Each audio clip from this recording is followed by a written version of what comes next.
This is Movers and Shakers, where we interview the upcoming generation of Make It Happen multifamily investors to share their story.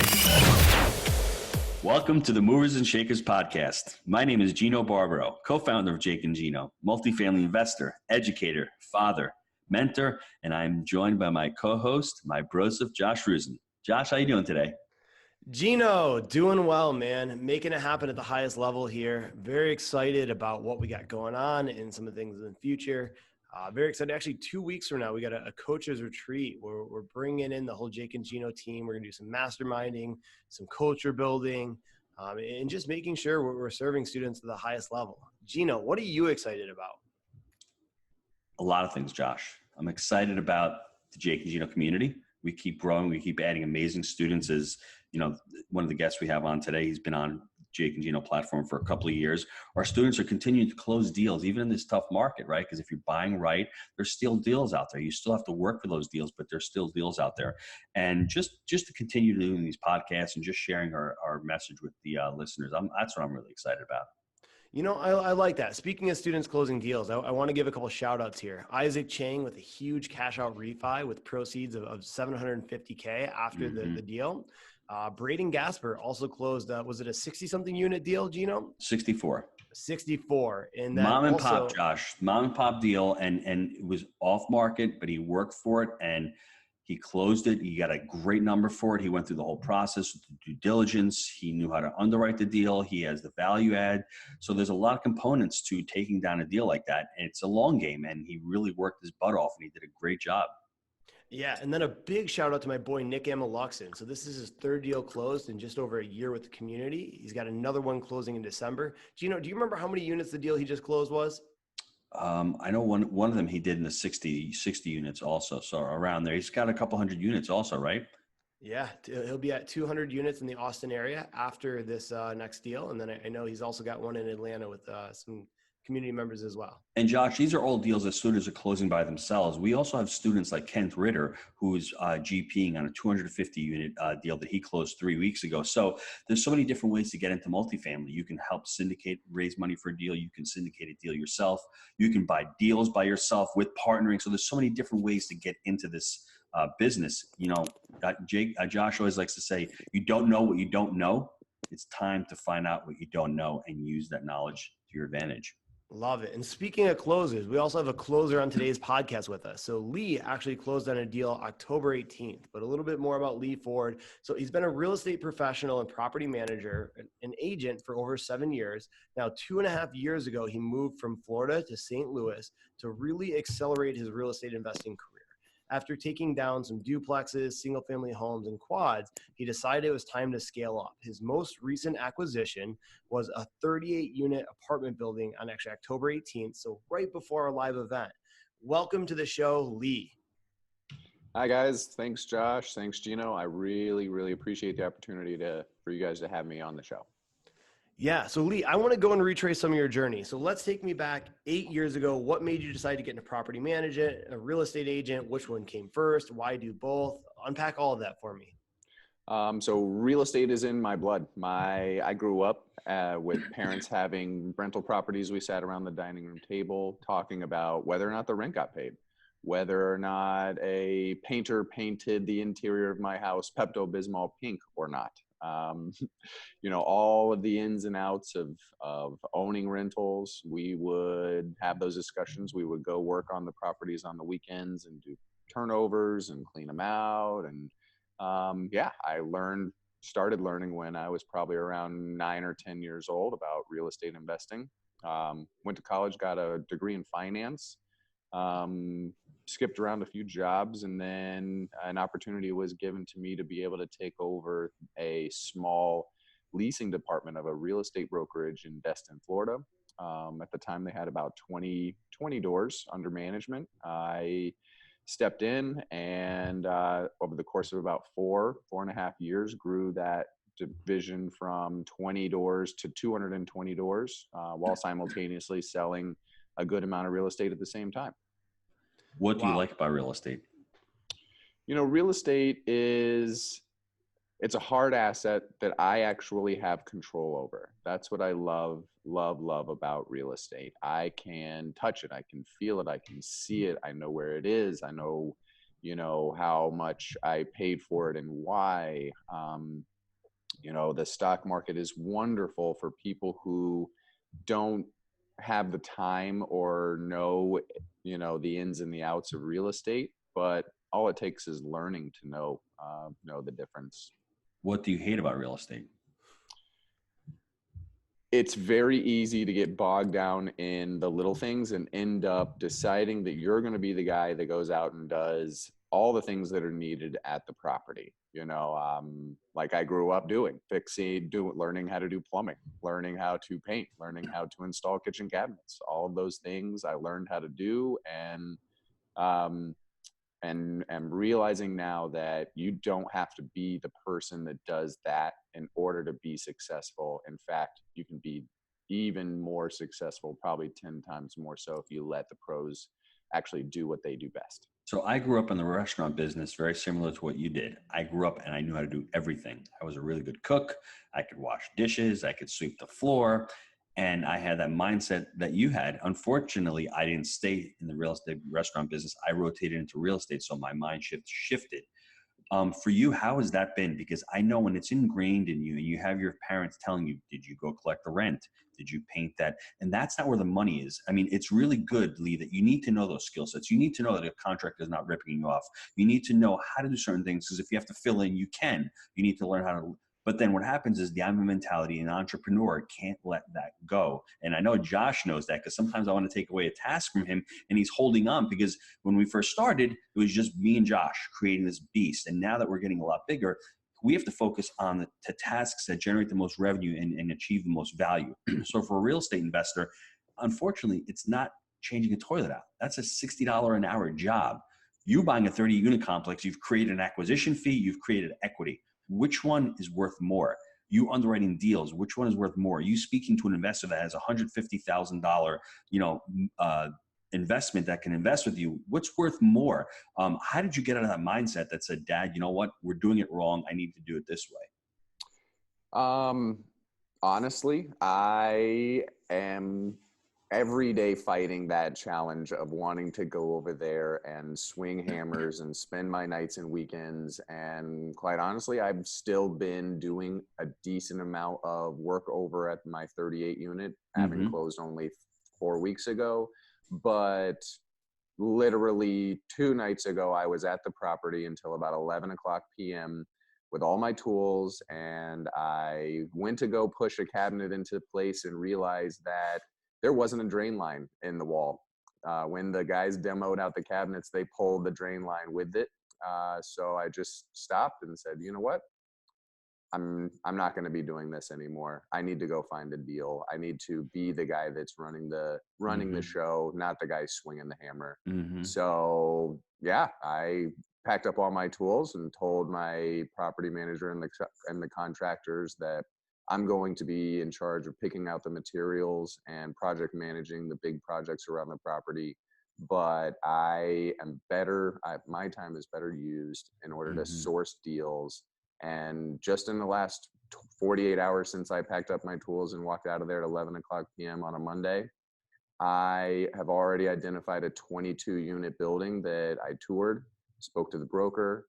I'm expecting to get the numbers today. And if the numbers work correctly or well, we'll do due diligence and write an offer on that deal. So I want everyone to stop and to think what Lee just said. Even if he doesn't get this 22-unit deal, he's made a contact with the broker. He's building rapport with the broker. He has a relationship. You can't create a relationship when you're on your hands and knees doing carpeting and there's nothing wrong with that. When we first start out, you have to do that. But as you start scaling up and as you start seeing that multifamily is a business, how do we create a business? How do we implement systems? Getting your first couple deals, you're going to have to get dirty like Lee did. We did also. But there comes a time and a shift in time when you're going to say to yourself, okay, I might have to give that up. And this is proof in the pudding. So I want everyone to really listen to his story, because it happened to me also. Picture this. I'm in my shed at the restaurant.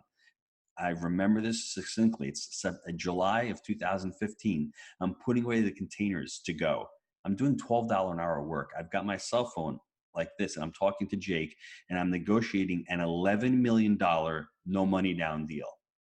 And I said to myself, there's some insanity here. I'm doing $10 an hour work, and I'm potentially taking down a deal with Jake and another partner for $11 million with no money in our pocket, that we got $140,000 at closing. So I made more money in that closing for, taking money. So that was my shift. So I want everyone out there to think, what is your mind shift? What are you doing wrong right now that you can change, that you can start delegating time and really focusing on those generating steps that you need to do? And is it education? Is it going out and networking with a broker? What do you need to do? So I think that's really important. Lee, let's go back. When did we meet Jake and Gino? When did you join the Jake and Gino community? I joined the Jake and Gino community in early 2016. So very, very early One on. of the first. I remember the first episode of the podcast where you guys announced that you were starting an academy, a training academy. Mm-hmm. And I am pretty sure as soon as I listened to that episode, I picked up the phone and called you guys and said, hey, I'm in. Like, let's do this, whatever it takes. Mm-hmm. And signed up. I utilized you guys for the first several weeks. And then, it's been a great help to be a part of the Facebook group and connections. I wish I had utilized it more because I feel like I could have escalated my track record faster, but happily I met my coach at Multifamily Mastery Live and hired him this last week.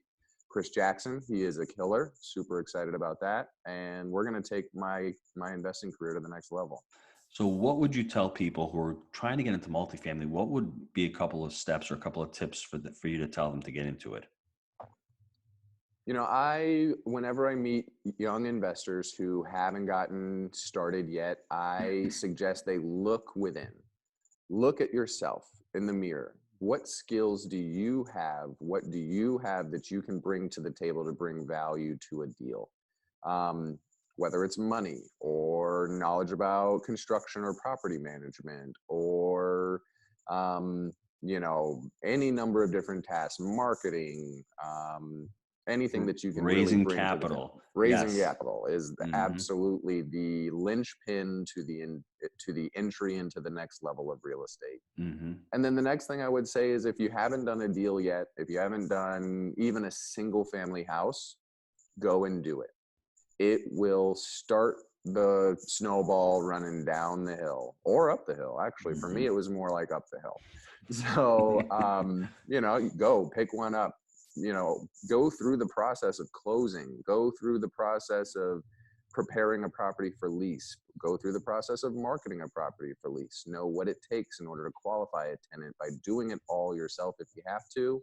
And then at least the steps of the process. They're only going to learn so much by reading books and listening to podcasts. Eventually, you just got to put rubber to the road, go buy a house or a duplex or a 4-family or whatever you can get into without risking everything that you have, and go for it. And if you love it, you love it. And next thing you know, you're going to have, 100 doors. Or maybe you decide this thing just isn't for you. And at least you made that choice or decision based on a small entry level property. That's a house, a duplex, or 4-family. I love that. That's an empowering way to do it. And my partner over there loves to say there's 2 ways to do it. You can either pay to play or you can seek to serve. And I love what you did, Lee. You actually started out with a property management company. All the young guns out there, start out working for a property manager, start out working with a contractor, start out working for a mortgage broker, start out working for a real estate company, start out working for an education company like Jake and Gino. Whatever way you can get into it, you just seek to serve and you get out there and you get educated on it. I think education times action equals results is always the most important thing. You need to take massive action. But if you're not educated on it, like I was in my first or second deal, you're not going to get the results you want. So you can couple all those, surround yourself with like-minded people. That's really important. But really taking that step, I love the way you did it. You got in there. It wasn't fantasy. And even the construction aspect of it, if you didn't do your property management, you could probably jump on and help a property management company or a multifamily investor with boots on the ground saying, hey, I can come in, I have a certain skill set that I can run your jobs for you. You get a little equity for that. And as you start growing, there's so many different ways of getting through. I love that. Do you mind if we dive into your 38 unit deal, how you found it, how you underwrote it, and what was really the value adds on the property? Absolutely. So the property's in my backyard. I am the boots on the ground for my team. I joined up with a partner. He is an ex-NFL football player and firefighter out of California. Big shout out to Garrett. And we joined up, deciding that if we teamed up, we could go after larger properties, because I checked the empty boxes that he couldn't check, and he checked mine. So between the two of us, we could actually take down something a little bit bigger. Teamed up, took down a house to try out being in a relationship. That was a great little way to date. That was our dating process, where we took down a little house and fixed it up a little bit, or at least, we did, and got it rented. And it's a great little trial basis that went off without a hitch. So then we started hitting the market pretty hard. Brought in a broker to help us identify deals that were available not to unexperienced investors. So he's an agent out of Marcus and Millichap, and he just picked up the phone and called every single brokerage in town. So what do you got? I have guys that are ready to close. What do you have? So got linked up with a banker here in St. Louis that could put together the financing. Our goal was to be able to do a Freddie Mac small balance loan, so $1 million or higher, and buy a property that was 90% or more occupied, and all the rest of the boxes required to meet the needs for funding. Garrett and I filled, down payment, net worth, and experience requirement, which I filled because I've been a property manager for over 7 years. So you have to be able to check those boxes in order for the bank to even consider you. Once the bank considers you, then you can approach the brokers and say, what do you got for me for deals? Then put a 60 unit under contract. That fell apart. Wrote a couple LOIs on a few other places that never really came to fruition. And then finally I toured this 38 unit building here in St. Louis with this listing broker. Realized that it had a fantastic opportunity for value add, with simultaneously pretty low maintenance expenses considering the size of the property. It is 6 side by side 1-story garden style townhouse apartments that are all 1 bedroom, 1 bathroom, all ground floor, with a full basement built out underneath each building, and a 15 parking lot behind the building. We went back and forth on LOI for negotiations, finally landed at $1.3 million for a purchase price, with the seller providing a $55,000 credit to go towards deferred maintenance and closing costs. So the purchase price really was for the seller $1.245. For us, it was $1.3, and that money is going to help improve the property and pay for a large amount of the heavy lifting we're doing on the front end. In a gist, at current operating, it's over 90% occupied as of today. Average rents are about $460 a month. And we bought it at about a 7.75 cap with approximately a 10% cash on cash return. But of course, that's not the goal. We have some heavy lifting to do over there as far as value add to the property. During the closing process, Freddie Mac essentially started adding on restrictions onto their loan requirements right in the middle of our financing contingency. So we had to scramble. We almost lost the deal because of that. But luckily, my banker put us in touch with a guy here local that could set us up with a bridge loan. Thank you, People's Bank. You guys are awesome. And Tony Meyer. We got the deal done at 80% loan to value, 5.25% interest, and it appraised out properly. We did all the surveys, and we did environmental study on the property, which they required. and we're able to get the deal closed just in time without having to add on any additional extensions. Is this a recourse loan? So it's a community bank. It is, yeah. So you can actually refi out to a Freddie or an agency product, or maybe a private lender or whatever. That's the strategy. That's the strategy. Yeah. Josh and Lee, if you don't mind, just give me 1 minute. I want to deconstruct everything you've said there for the listeners, because the first thing is Lee took massive action, right? He went out, he toured a lot of properties. He's been in the market for a long time. He actually went out and he sought a partner. And Josh, I think it's funny that the last couple of podcasts, we're talking about dating and emotions, and we're bringing it back to like, that. So I thought it was really funny that, when you're getting with a partner, those value-based decision-making is really important. You have to be on the same page. The proof of concept is pretty cool. So Lee, what they actually did proof of concept to see if the relationship works, because a partnership is like being married to the person, because you're going to be sharing financials. You're going to probably be on weekly calls, if not bi-weekly, if not monthly, because all of our partnerships, Jake and I, we're all on weekly calls. It's important.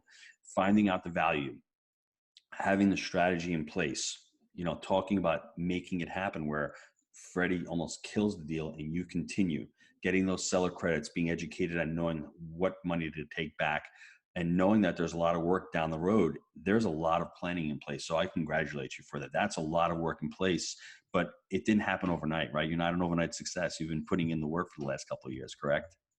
Absolutely. I got the very first property I took down here in St. Louis was a duplex that I bought sight unseen for cash, and walked in the door with my sledgehammer and decided to do everything myself. Made all the mistakes, over improved the property, bought it for cash and repaired it with cash on my own time, hiring the wrong contractors, taking the low bid. But at the end of the day, it took me a year to do, and it worked out well in the end. It's stays continually occupied and shells off a couple $100 a month to me, and I was able to refi all my money out of that deal. So not a bad deal, but I know what not to do because of that deal. That's awesome. Let's take a quick break to hear from our sponsors. Gino, I know a lot of our listeners are wanting to take their multifamily investing business to the next level.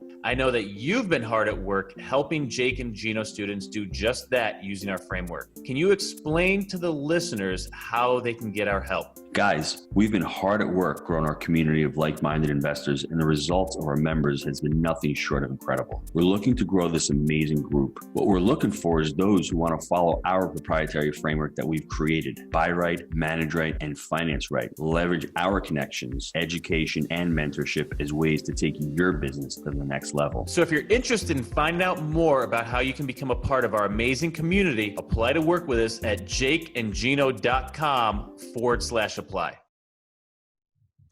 Okay, Lee, I got some short answer questions here for you. So, all right, for the listeners, what's your best habit for success? I practice time blocking. That is a huge part of my life. I schedule almost every single minute of the day where I go through my calendar and my to-do list at the same time each day. And I take my highest and most important tasks, and I make sure that those are assigned an exact amount of time that I believe it'll take in order to do those tasks. And then I just work the schedule and I work the to-do list, and that's it. Love it. What about your favorite book? My favorite book, let's see. I mean, there are so many, obviously, but I have to take it back to Think and Grow Rich. It's been such an inspirational book for me. I try to reread it once a year. It changed my life.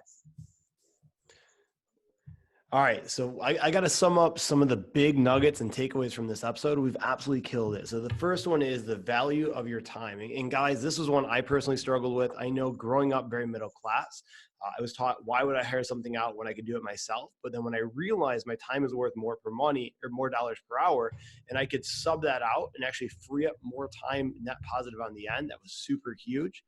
The second one is going to be just do something, take action, get the ball rolling. The worst case scenario is you learn.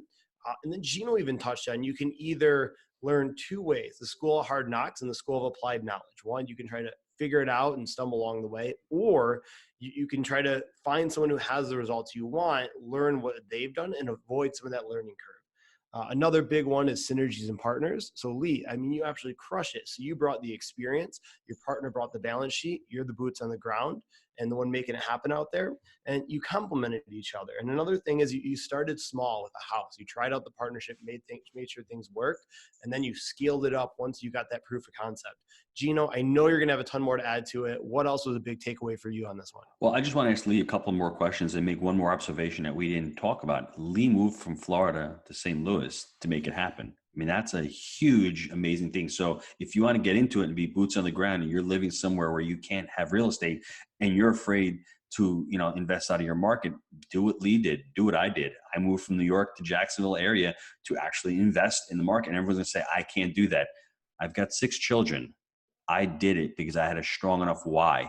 If you have clarity on how strong your why is, you'll figure out how to do it. Lee, what was your why? Why did you move from Florida to St. Louis to make that happen?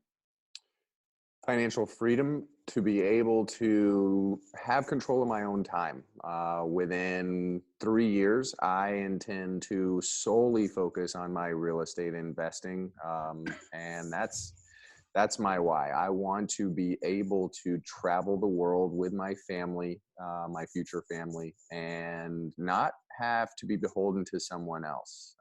In the meantime, I will work as hard as humanly possible for the real estate developer who I work for. I get to work in my industry too, which is fantastic, and make and learn from him. But the goal is to be him when I grow up.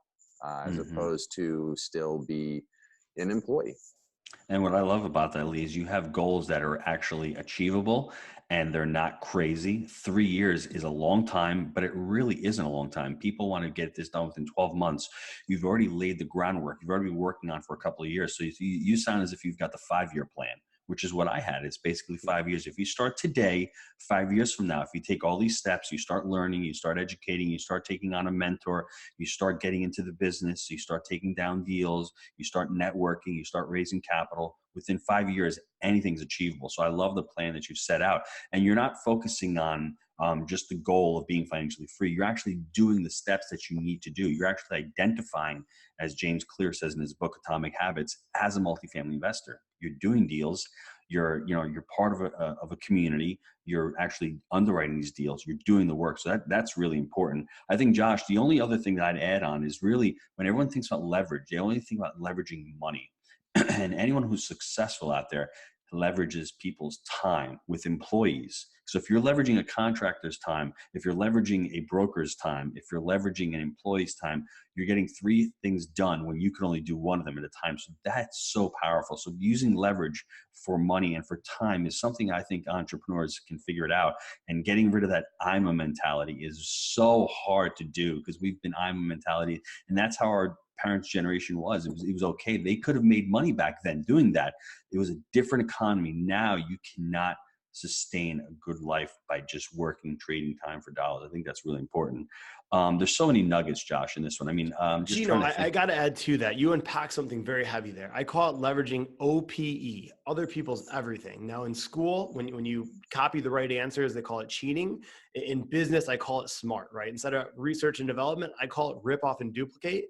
I'm the best copycat I know. If someone's doing something that's working, I would be silly not to implement that. Success leaves clues. Why reinvent the wheel? I think that's a huge point and one that so many could benefit from. I like that. Hey, Lee, you have anything to add to that? Or I just see you shaking and agreeing with Josh. You're like, wow, rip off and duplicate. I like that. I like that, Josh. Yeah. No, the only thing I can add is that I'm accelerating my portfolio. I am looking to add on additional properties as quickly as humanly possible and really scale this thing up. And I'm always open to having conversations with anyone, whether they're experienced or not. And I'm happy to have that conversation with them anytime. That's awesome. You segued perfectly. How can listeners get a hold of you? My phone number is 850-797-1307. And my email address is Lee, L-E-E, period, Fjord, F as in Frank, J as in John, O-R-D as in David, @gmail.com. It's email me. You can find me on Instagram or Facebook. It's, it's just a click of a mouse and you can get a hold of me. Sounds great. Guys, I want to thank Lee for being an amazing guest on the show and sharing his movers and shakers story. Now, if you want to be the next movers and shakers guest, email me, josh@jakeandgino.com. Now, if you like the show, please leave us a review. And until next time, let's make it a movers and shakers week. See ya, everybody. Thanks, Lee. Thank you.